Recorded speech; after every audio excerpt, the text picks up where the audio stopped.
I understood the assignment, and we're still in it. Hello, my friend, Perez Hilton here, the queen of all media, the original influencer, and your number one source for everything It Ends With Us saga. If you have missed the many videos that I've posted today, watch them all to be fully caught up, but the gist of it is, Blake Lively is allergic to receipts. The queen of hearsay is doubling down, tripling down, and quadrupling down without evidence and with a ton of hearsay, aka words that will be inadmissible in court. The Z-lister and her D-list lawyers allege that there are other victims of his abuse, and I have been detailing everything, but now in the lawsuit, we are caught up until January of 2025, last month. In their January 31st, 2025 amended complaint, defendants admit that Ms. Lively raised concerns directly with Mr. Baldoni and Mr. Heath as early as May 2023. Their narrative about this complaint is telling. According to defendants, Mr. Baldoni was immediately suspicious of Ms. Lively's concerns, and although defendants cannot point to a shred of contemporaneous evidence backing this up, defendants now insist that they were informed by Sony that any complaints were not sexual in nature, and that Mr. Baldoni sensed that Lively was intentionally manipulating the facts. Because she was. Oh, they're breaking down the complaint now, nitpicking things that they take issue with. Like, she requested a meeting, and instead of following Mr. Baldoni's own advice to be confident enough to listen to the women in your life, to hear their ideas and their solutions, and to actually believe them, defendants mock Miss Lively by saying she raised a series of grievances that she appeared to have spent the past 5 days overanalyzing and scrutinized every minor infraction and perceived slight. Because she did. Living in the land of Delulu and being egged on by her expensive D-list lawyers, who are the real winners here. She is just making things worse and worse and worse. By these and other behaviors, Mr. Baldoni, Mr. Heath, and Wayfarer engaged in harassing conduct and failed their obligations to investigate complaints of workplace harassment, prevent inappropriate and harassing behaviors on set, and provide avenues for cast and crew members to safely raise concerns to neutral parties so that they could be investigated and appropriately addressed. Well, this is new information. On or about January 31st, pause. Her lawyers are so weak sauce. Repeatedly throughout this amended complaint, they're not a fan of specificity. On or about January 31st, is it so difficult to pinpoint when this happened? A letter was sent, okay? An email is my interpretation. That's legalese for an email was sent, okay? On or about January 31st, 2025, in the midst of this litigation and nearly 2 years after Ms. Lively first raised concerns to Wayfarer in May 2023, outside investigation counsel for Wayfarer sent a letter to Ms. Lively's counsel claiming that they had recently been retained by Wayfarer to conduct a neutral third-party investigation of Blake Lively's complaint for sexual harassment, retaliation, blah, blah, blah, blah, blah, blah, blah, blah.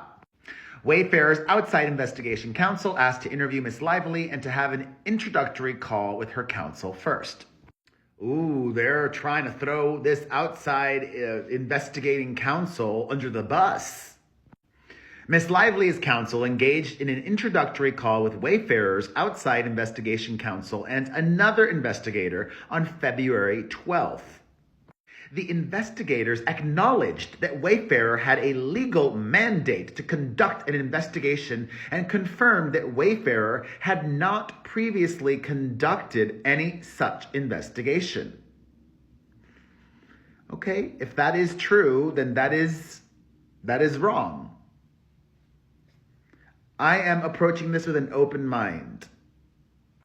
The investigators confirmed that Wayfarer controlled the investigation budget and the documents and information that the investigators would receive. The investigation would be attorney-client privileged, and that as the holder of the attorney-client privilege, Wayfarer would have the right to all of the investigators' interview notes, memoranda, determinations, and conclusions, which Wayfarer could keep completely secret if it chose to do so.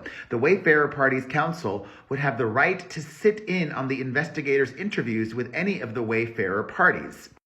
And it was entirely Wayfarer's decision as to whether the findings of the investigators were memorialized in a written report, and if there were a written report, it would be solely up to Wayfarer to decide whether that report would ever be provided to the cast and crew, Sony, or the general public. The investigators acknowledged having read Miss Lively's complaint and confirmed that if these incidents occurred as alleged, there are significant problems within the organization that they will have to contend with. Yet the investigators conceded that they would not be making any recommendations for corrective actions that Wayfarer should take based on the investigation findings, which they described as beyond the scope of their work for Wayfarer. It would solely be up to Wayfarer, his company, to decide what to do, if anything. Wayfarer's belated launch of an investigation in 2025 is a damning admission of Wayfarer's failure to investigate events that were reported to Wayfarer in 2023. If true, then I fully agree with that. It also demonstrates the hypocrisy of Wayfarer's claim that it simply wants all of the facts to be released for public consumption.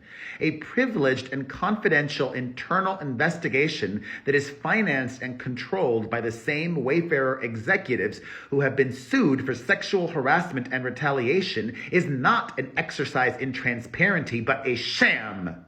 All right, they're getting me on board.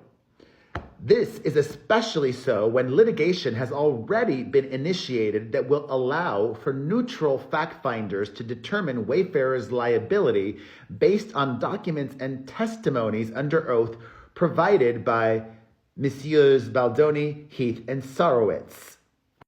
The Wayfarer parties ignored their legal mandate to conduct an investigation in 2023, when they indisputably became aware of multiple HR complaints, and their cynical attempt to launch a rigged investigation now makes a mockery of their legal obligations. And while it is helpful that Wayfarer has finally conceded its legal obligation to investigate sexual harassment and other concerns raised on the set of the film, Wayfarer continues to ignore its legal obligation to cease retaliation against Miss Lively for reporting those concerns. She had me up until that last sentence. I was about to say, I still think of the entire complaint thus far, this is the strongest thing I've read, even more so than the mind-poisoned other actors or, crew members that allegedly suffered at the hands or words of Justin Baldoni, or actions or inactions. This seems pretty indefutable. If they are launching an investigation now and didn't in 2023, I think that's damning. But I don't think a retaliation campaign is currently happening. I think that is wholly organic. Whew, this might be my favorite video thus far because there is so much substance, actual meat and potatoes here. Thoughts on what we've learned? Also, stay tuned for more. I will be back shortly with another video. Let's discuss in the comments section.